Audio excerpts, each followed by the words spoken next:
नमस्कार. श्री ब्रह्मचैतन्य महाराज गोंदवलेकर प्रवचन. आज 29 डिसेंबर. मीपणाचे विसर्जन करून सुख दुःखातीत राहावे.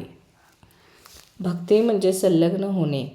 विषयाकरता आपण परमेश्वराची प्रार्थना वगैरे केली तर ती विषयाची भक्ती झाली. परमेश्वराची कशी होईल?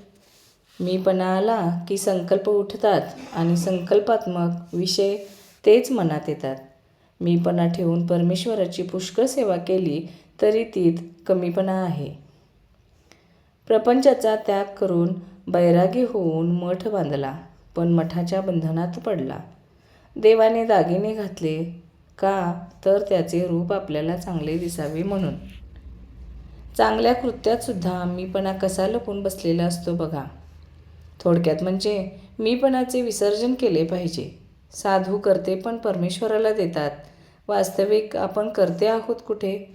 आपण करते म्हटले, परंतु मग आपल्या इच्छेप्रमाणे गोष्टी घडतात कुठे? पण नसलेले करते पण आपल्याकडे ओढून घेऊन माणूस सुखी किंवा दुःखी होतो. ज्याच्याकडे करते पण आहे त्याला ते देऊन आपण सुख दुःखातीत राहावे. हे सर्व ईश्वराचे आहे, हेच सार वेदश्रुती सांगतात. हे सर्व रामाचे असून तोच सर्वांचा कर्ता आहे असे संत सांगतात. दोघांचेही सांगणे एकच. अशी भावना ठेवल्यावर सुख दुःख भोगावे लागणार नाही.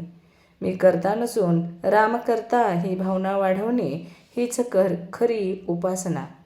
मी काही नाही, कोणीतरी बाहुली आहे असे समजावे.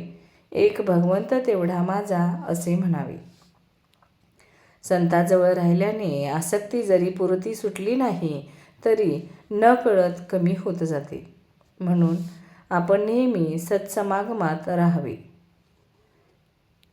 संगत आणि अभ्यास यांचा आपल्या मनावर फार परिणाम होतो.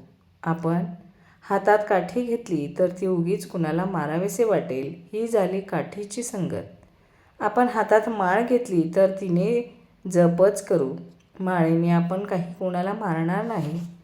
आपल्या पोशाखात, वागण्यात, बोलण्यात सर्व ठिकाणी संगत आपल्यावर परिणाम करते. म्हणून संतांचा सहवास नेहमी ठेवावा.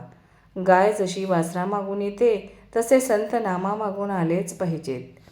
ते नाम घेणाऱ्याला धुंडाळीत येतील आणि त्यांच्या मागोमाग भगवंत अर्थात आलाच म्हणून समजा. दवाखान्यात गेलेला रोगी जसा डॉक्टरच्या स्वाधीन असतो तसे आपण संतांच्या घरी गेल्यावर त्याच्या स्वाधीन होतो. म्हणून संतांच्या संगतीत आपण गेलो की आपले कर्तृत्व संपले असे मानले पाहिजे. सत्संगतीने साधकाची वाढ होते. संतांना ओळखण्यासाठी अनुसंधानाशिवाय दुसरे साधन नाही. संतांना भक्तीचे व्यसन असते. ते नेहमी नामात असतात. संत हे भगवंता वाचून दुसरीकडे राहिलेच नाहीत, म्हणूनच ते संत झाले, म्हणजे देवस्वरूप बनले.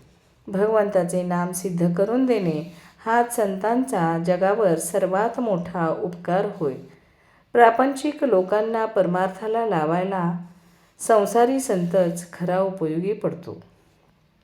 सर्व काही रामाचे आहे असे समजणे म्हणजेच सर्वस्व रामास अर्पण करणे आहे. धन्यवाद.